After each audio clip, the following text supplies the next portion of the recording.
Ministerio Hora 11 presenta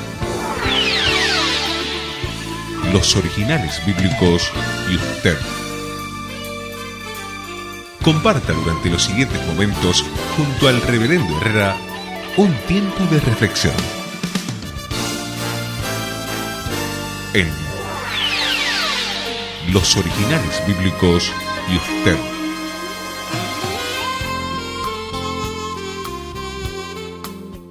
Entonces los fariseos, al oír que había hecho callar a los saduceos, se reunieron en común acuerdo.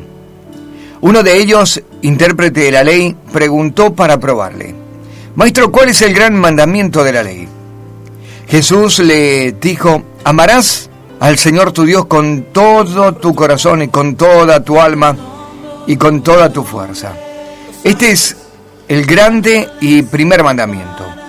Y el segundo es semejante a él: amarás a tu prójimo como a ti mismo. De estos dos mandamientos dependen la ley y los profetas. Estamos en el Evangelio de Mateo, en el capítulo 22. Hoy nos toca llegar desde este versículo 34 al versículo 40. Mi nombre es Rubén Herrera. Busque lápiz y papel desde el próximo bloque. Nuestro estudio, Los Originales Bíblicos y Usted. Estamos compartiendo Los Originales Bíblicos y Usted.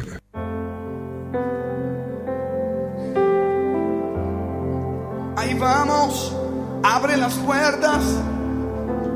Ahí vamos, te podemos ver.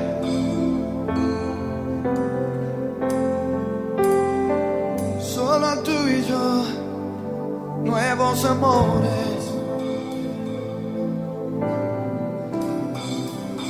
Escucha nuestra voz, Señor. Escucha el sonido del corazón. El Espíritu en verdad.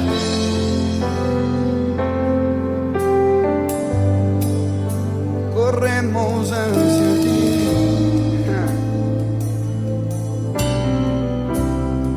Es a ti a quien anhelo. Es por ti que yo suspiro.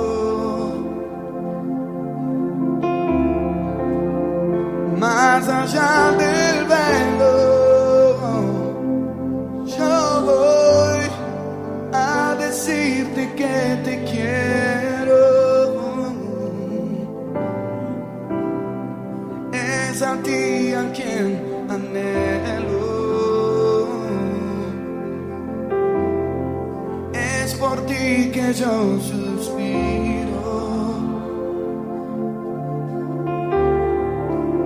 Y más allá del velo, yo voy a decirte que te quiero.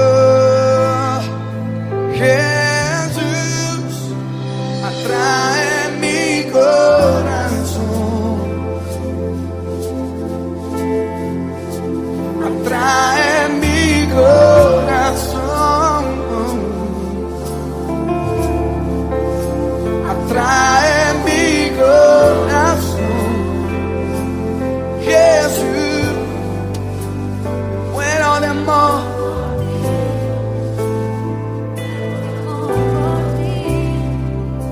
Atrae mi corazón, amado mío.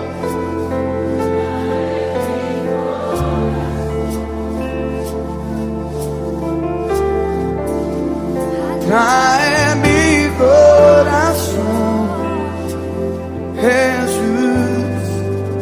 Me muero de amor por ti. Me muero de amor por ti. Quiero que el mundo sepa.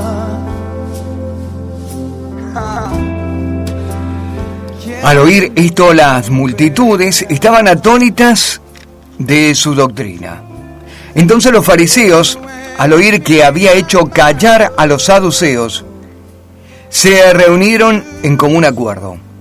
Uno de ellos, intérprete de la ley, preguntó para probarle: Maestro, ¿cuál es el gran mandamiento de la ley? Jesús le dijo: honrarás al Señor tu Dios con todo tu corazón y con toda tu alma, con toda tu fuerza. Este es el gran y primer mandamiento. El segundo es semejante a él: amarás a tu prójimo como a ti mismo. De estos dos mandamientos depende la ley y los profetas. Estamos en este pasaje y estamos en la tercera pregunta. Estamos entrando dentro de la tercera pregunta del cuarto día. Recordemos que estamos en el día miércoles. Es el cuarto día de la semana. Domingo el primer día, lunes el segundo día, martes el tercer día y ahora estamos en el cuarto día. El cuarto día en que hubo 3 preguntas. Pero antes de entrar a ese tipo de preguntas, nos vamos a remitir a lo que dice la Escritura aquí. Las multitudes estaban atónitas, dice el versículo 33. Atónitas de su doctrina. La palabra atónita es una palabra muy interesante en griego. Solamente va a emplearse 13 veces en el Nuevo Testamento. Casi siempre está expresando esta reacción de la gente a las enseñanzas o a los milagros que veía hacer de parte del Señor Jesús. El verbo significa literalmente pegar hacia afuera o expulsar, sacar hacia afuera. Parece que los observadores fueron llevados fuera de sí o sus ojos expulsados hacia afuera, denotando asombro. Los ojos se habían abierto en el mayor tamaño. Este era el impacto por lo que escuchaban y por lo que veían. Quedaron atónitos, es decir, expuestos, y la palabra atónito es un verbo que está en un pretérito imperfecto. Expresa así la emoción que corría entre la multitud. Todos estaban maravillados. Es la misma palabra empleada en otro lugar de la Escritura o traducida en otro lugar de la Escritura. Sacados y pegados fuera de sí. Había pasado ya 2 preguntas. Una de las preguntas la habían hecho los fariseos y los herodianos.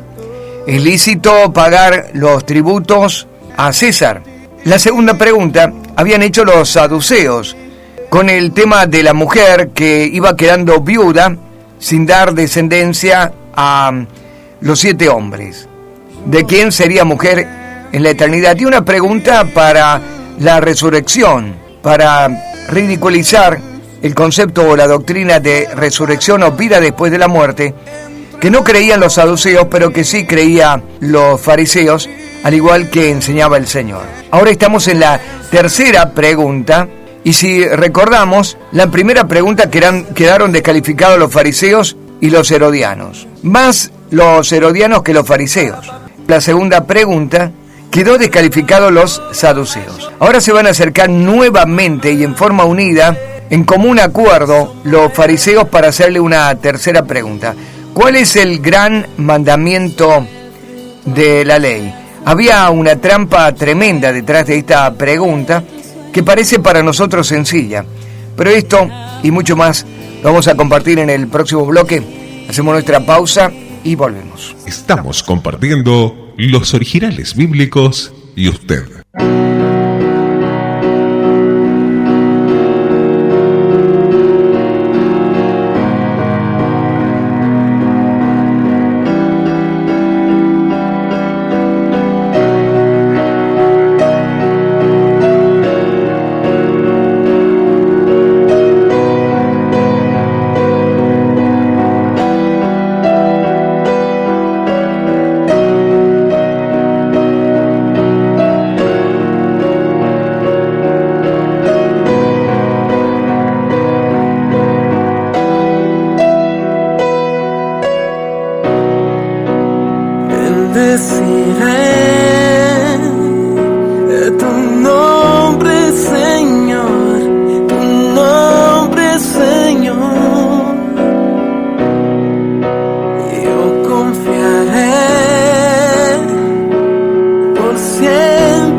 bendeciré tu nombre, Señor, tu nombre, Señor. Tu amor quitó todo mi dolor, todo mi temor, Jesús. Hoy me vuelvo a ti, y donde todo comenzó, cuando tu amor me libertó, Jesús. Tu sangre me limpió y nada ha sido igual, no. Desde que yo te conocí, estar cerca es lo que quiero, cerca es lo que anhelo, cerca es donde quiero estar de ti.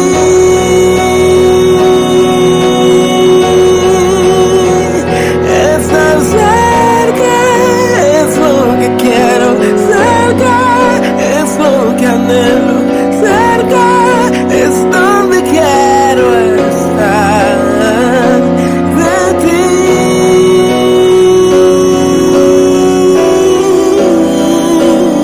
Jesús, hoy me vuelvo a ti, y donde todo comenzó, cuando tu amor me libertó, Jesús. Tu sangre me limpió y nada ha sido igual, no. Desde que yo te conocí, Jesús.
Al oír esto, las multitudes estaban atónitas de su doctrina.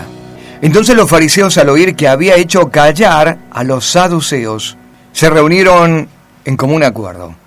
Uno de ellos, intérprete de la ley, preguntó para probarle: Maestro, ¿cuál es el gran mandamiento de la ley? Jesús le dijo: amarás al Señor tu Dios con todo tu corazón y con toda tu alma y con toda la mente. Este es el grande y el primer mandamiento. El segundo es semejante a él: amarás a tu prójimo como a ti mismo. De estos dos mandamientos dependen toda la ley y los profetas.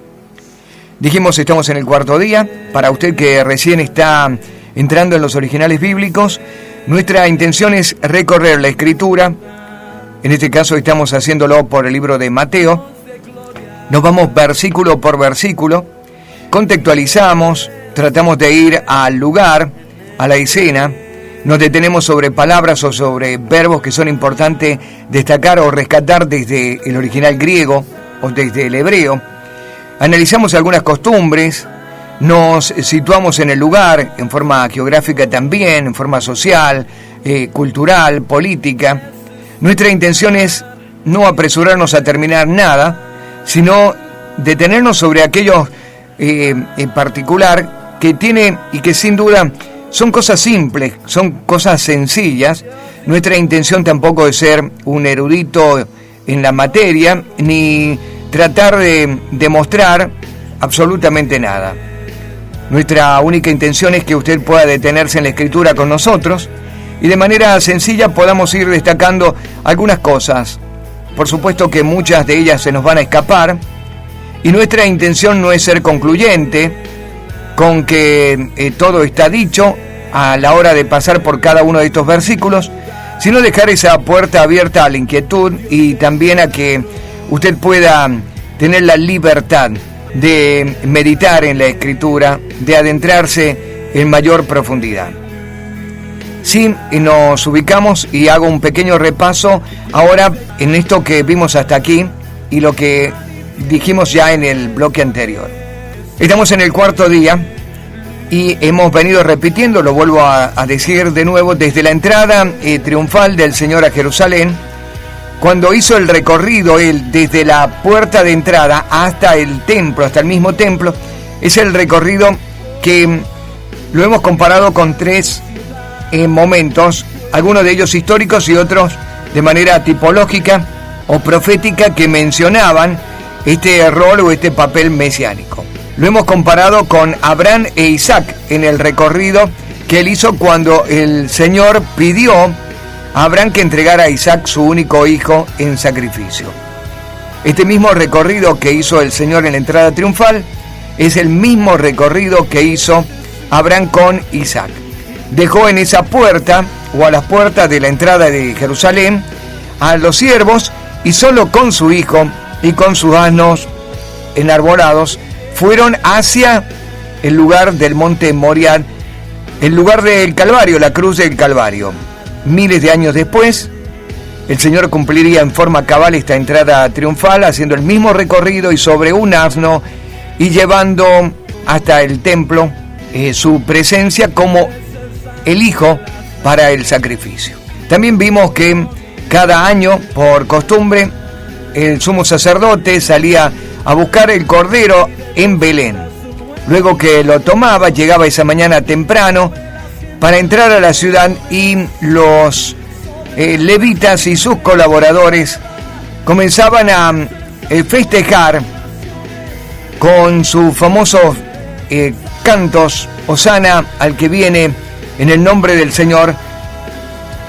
Festejaban la entrada del Cordero Pascual, el Cordero que iba a ser tomado para el sacrificio por toda la nación. Recordemos cuando el Señor se subió sobre el pollino y comenzó a andar, los discípulos comenzaron a alentar también con estas palabras. Los que estaban allí, enviados del sumo sacerdote, trataron de hacerlo callar, pero el Señor les dijo, si estos callaran, las piedras hablarían. Y él estaba entrando como el Cordero de Dios que quita el pecado del mundo. También dijimos que es el camino real, el camino en el que el Señor va a tomar como el rey, como el príncipe sobre su pueblo, para tomar el lugar, el trono de la nación. Y efectivamente, así lo hizo como descendiente de David. Esta conjunción de cosas, este conjunto de cosas, hacen a la entrada triunfal. Eso ocurrió el día domingo. A partir de allí va a venir después unos acontecimientos que son la limpieza del templo, la sanidad en el templo, las enseñanzas, la alabanza recibida por el pueblo y por los niños, etcétera, etcétera. Pero van a venir 4 días de prueba. Estamos ya en el día miércoles. Es la tercera de las preguntas que le van a hacer en este día miércoles, y nunca más van a cuestionarle más nada. Este es el último día de cuestionar al Señor Jesucristo, y ha ido haciendo acallar las voces que se levantaban. Fariseos y herodianos, saduceos, y en este caso va a callar la voz de los fariseos. Y como dijimos hasta aquí, la multitud estaba atónita, un verbo en pretérito imperfecto griego que significa pegar hacia afuera, expulsar, llevar fuera de sí, o los ojos expulsarlos hacia afuera. Esta es la expresión de asombro. Estaban atónitos, maravillados, asombrados ante las palabras, las enseñanzas y los milagros de Jesús. Ahora dice el verso 34. Entonces los fariseos, al oír que había hecho callar a los saduceos, se levantaron y consultaron a una para tenderle una trampa. Bien, el verbo hacerlos callar. Es bien interesante esto. Dentro de el original griego, este verbo denota literalmente poner un bozal o poner un freno en la boca. El freno que se usaba en los caballos para dirigirlos, pero el bozal o la mordaza con los perros para que no abran la boca y para que no muerdan y no puedan lastimar a nadie. Esta es la palabra o el verbo le hicieron callar. Entonces los fariseos, al oír que había hecho callar a los saduceos o les había puesto un bozal, ya no podrían lastimar, no podrían morder, ya no podrían levantarse más, hablar absolutamente nada. Les había cerrado la boca, su doctrina había sido encontrada imperfecta, errónea, equivocada. El Señor había terminado con los saduceos. Un mundo materialista, un concepto filosófico de Aristóteles en sus bocas, que siempre repetían que la única verdad era la realidad. El Señor terminó por hacerles callar, diciéndoles: desconocen la Escritura y desconocen el poder de Dios. No viven por lo que dice la Escritura y no creen, no tienen fe para poder estar expuestos y favorecidos por el poder de Dios. Ahora estamos con los fariseos. Hay un intérprete de la ley que se va a levantar para probarle, y el intérprete le va a cuestionar, verso 36.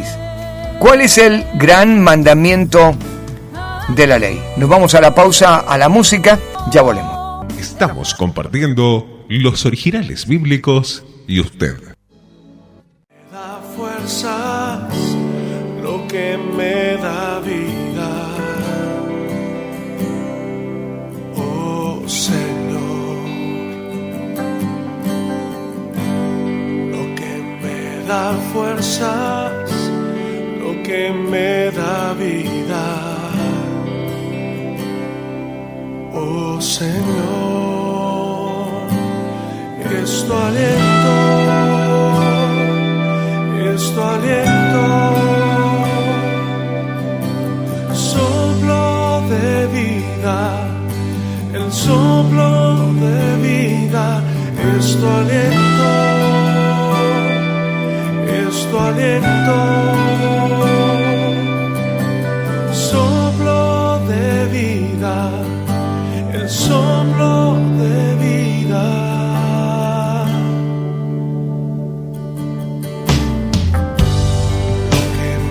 Da fuerzas, lo que me da vida. Oh Señor,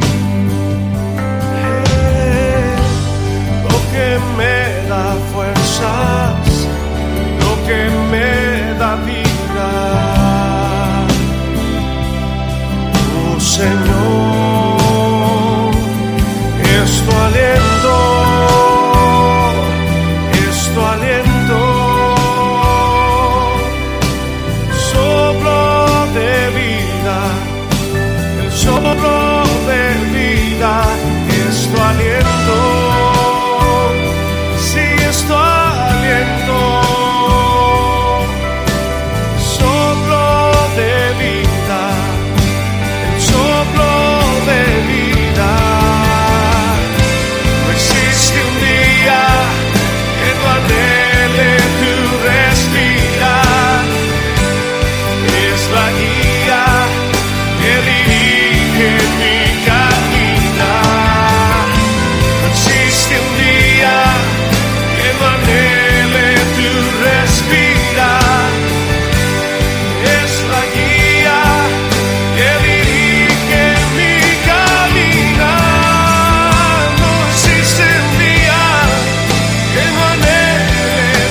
Soplo de vida, el soplo de vida es tu aliento. Sí, es tu aliento. Soplo de vida, el soplo de vida. Ven y sopla.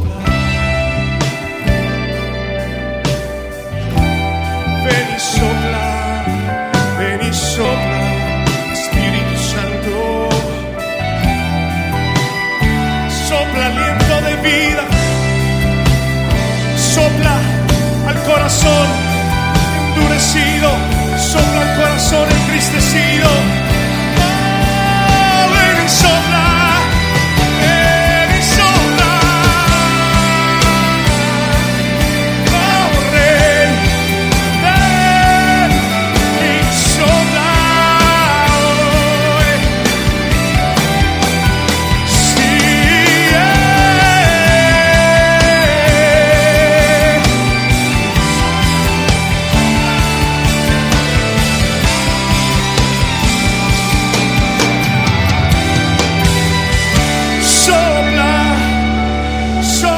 Entonces los fariseos, al oír que Jesús había hecho callar a los saduceos, se reunieron en común acuerdo.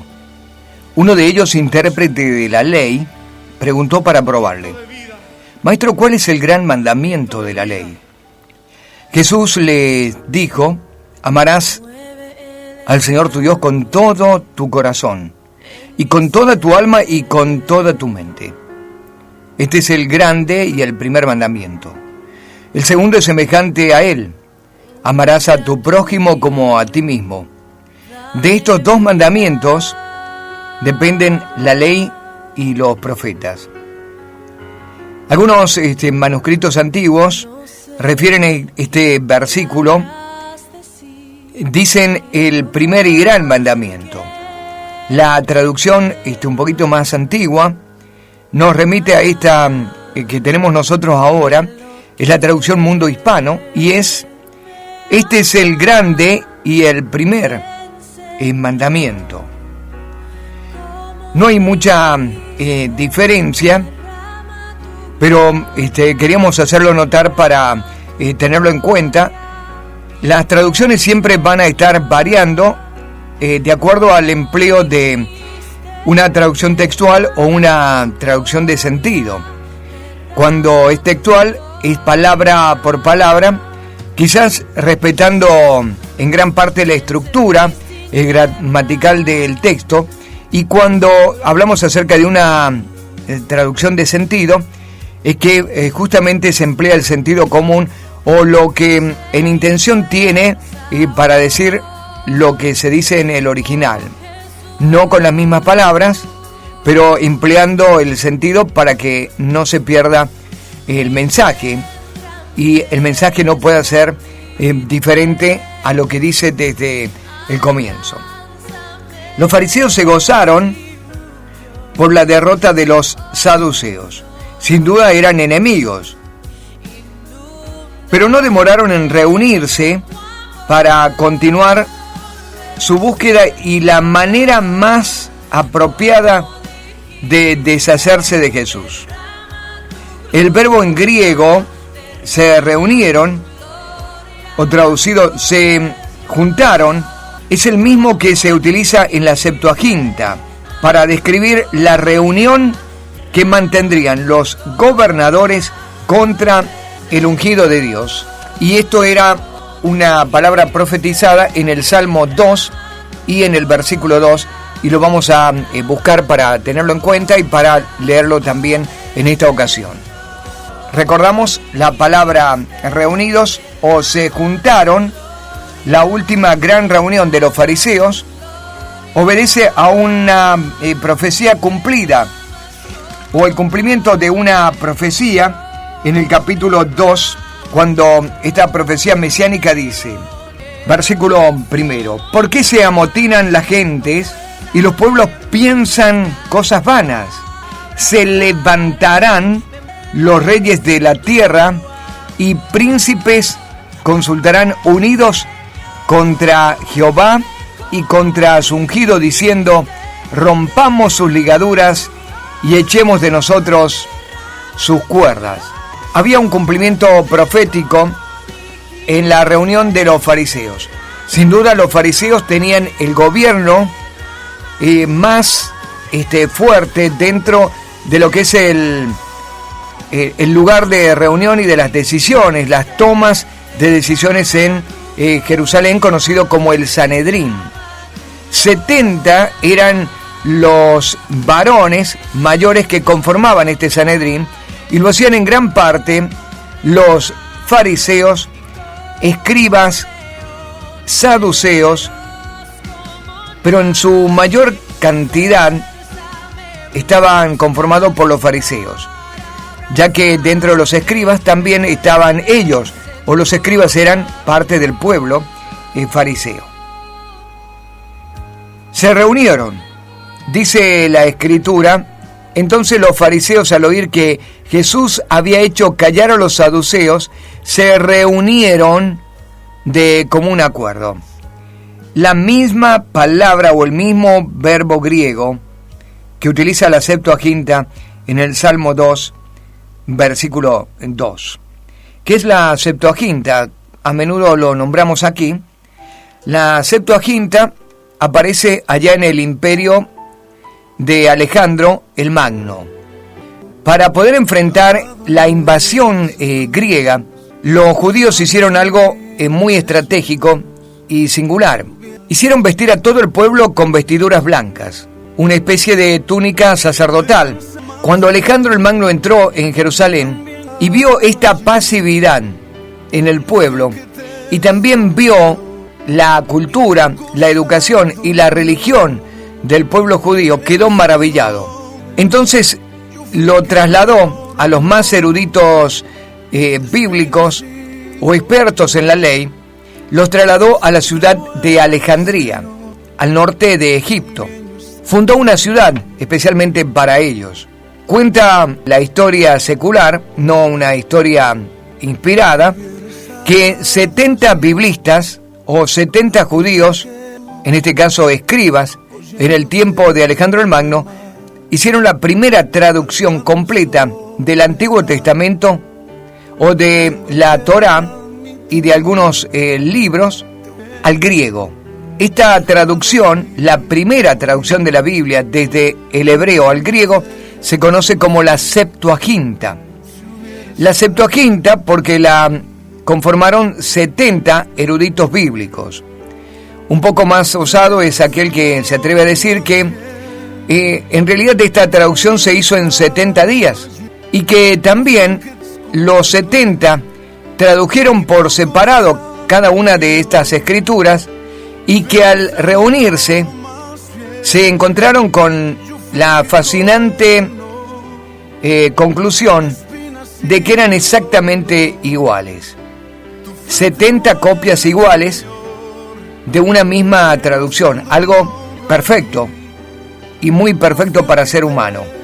A partir de allí, y con todos estos antecedentes, la Septuaginta o la traducción de la Torá al griego ha sido considerada como una traducción inspirada.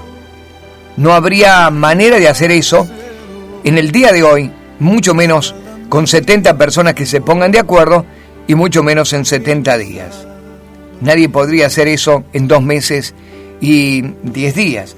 Y para que usted tenga una referencia, mi amigo el doctor Luciano Cárdenas, el director principal de la última Biblia traducida por Sociedad Bíblica, conocida como la Biblia Internacional, de Sociedad Bíblica Internacional, la hizo con 60 eruditos cristianos evangélicos de Latinoamérica. Tardaron 10 años en esta nueva traducción. 10 años, comparado con 70 días de la Septuaginta.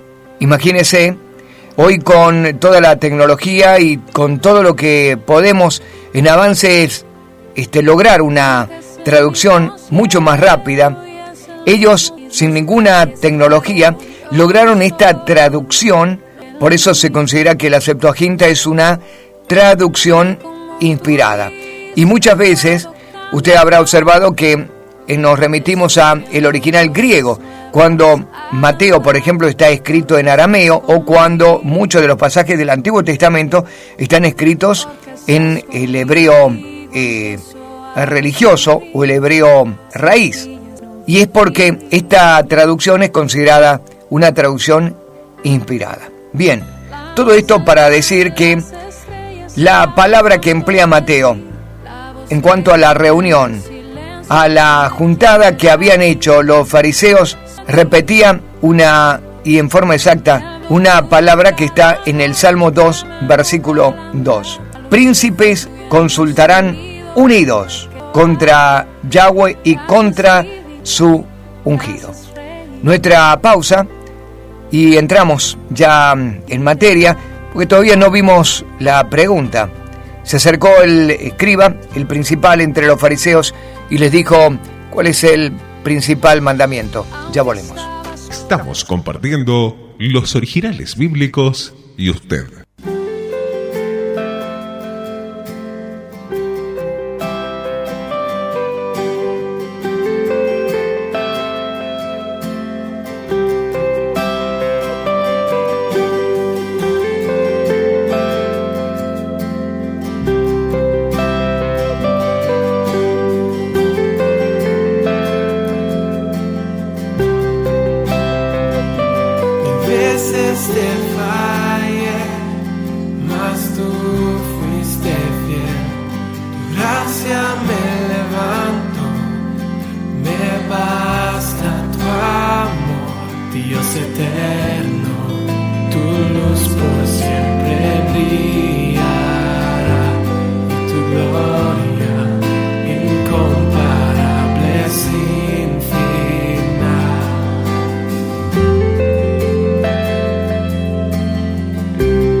Uno de ellos, intérprete de la ley, le preguntó para probarle: Maestro, ¿cuál es el gran mandamiento de la ley? Entramos a la pregunta, pero antes de esto vamos a ir también a este vocablo griego, nomikos, que significa uno que interpreta la ley escrita. Así se traduce a el intérprete de la ley o al escriba, nomikos, uno que interpreta la ley escrita. Este término no se encuentra en algunos manuscritos y versiones antiguas, y algunos creen que se ha asimilado de Lucas en el capítulo 10, versículo 25, donde sí está literalmente nomikos, un representante de los intérpretes de la ley o de los fariseos.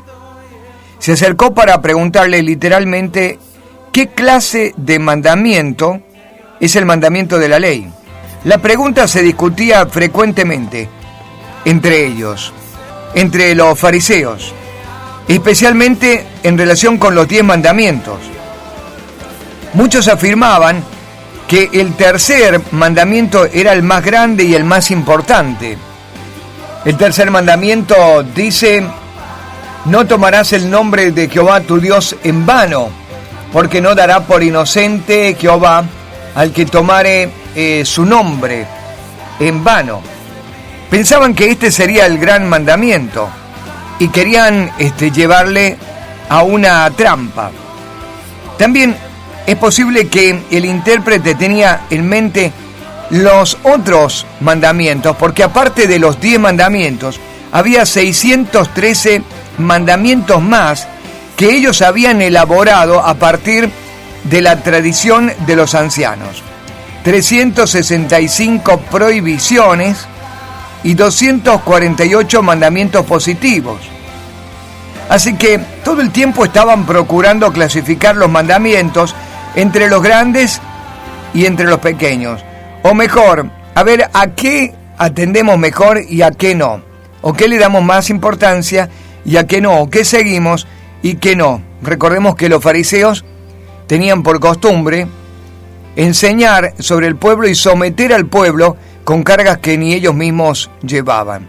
Y descubrir el gran mandamiento significaba no para ellos acercarse a un Dios para honrarlo, bendecirlo, amarlo, adorarlo, sino que descubrir un mandamiento, y el más grande o el más importante, para ellos era la lupa o el lente con que verían al resto de los hombres para juzgarlos.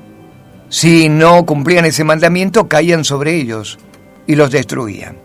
Así que están buscando el gran mandamiento, pero están buscando también hacerlo caer al Señor, porque seguramente tendrían sus reservas y pensarían que una vez que el Señor dijera el gran mandamiento y el Señor no lo cumpliría, o a cabalidad no podría cumplirlo, o había cometido él alguna falla, o algo lo metería en problemas. Así que lo llevaron a ese lugar. Dinos, ¿cuál es el más grande mandamiento? Porque si ellos descubrían que ese mandamiento había sido violado de alguna manera, pequeña o grande, por Jesús, Jesús estaba completamente atrapado. Hasta aquí llegamos con los originales bíblicos. Mi nombre, Rubén Herrera. Los esperamos mañana, Dios mediante. Muchas gracias.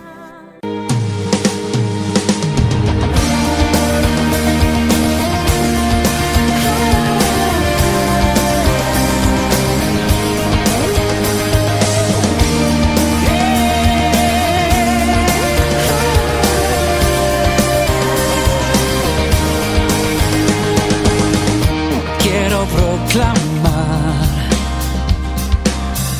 que tú eres mi gozo, mi felicidad,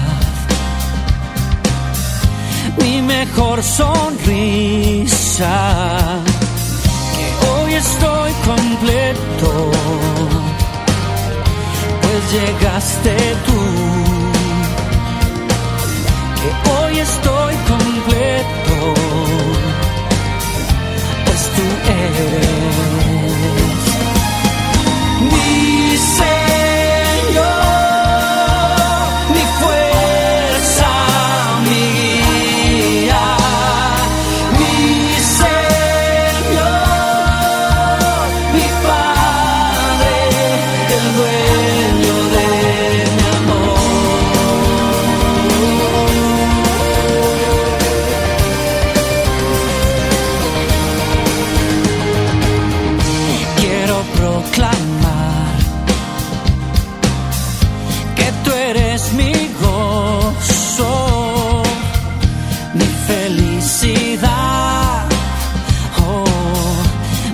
mejor sonrisa, que hoy estoy completo, pues llegaste tú, que hoy estoy completo, pues tú eres Dios, mi Señor, mi fuerza, mi guía, mi Señor, mi Padre, el dueño de mi amor, que hoy estoy completo, pues llegaste tú, que hoy estoy completo, pues tú eres, pues tú eres, pues tú eres, mi Señor, mi fuerza, mi guía, mi Señor, mi Padre, el dueño de mi amor, mi Señor, mi fuerza, mi guía, mi Señor, mi Padre, el dueño de mi amor, el dueño de mi amor, el dueño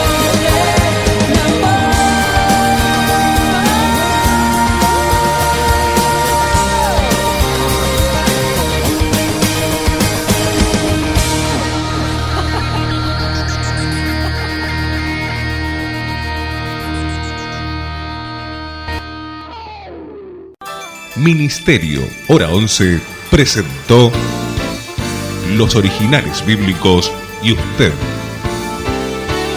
Nos encontraremos en nuestra próxima emisión, siempre por esta emisora. Muchas gracias.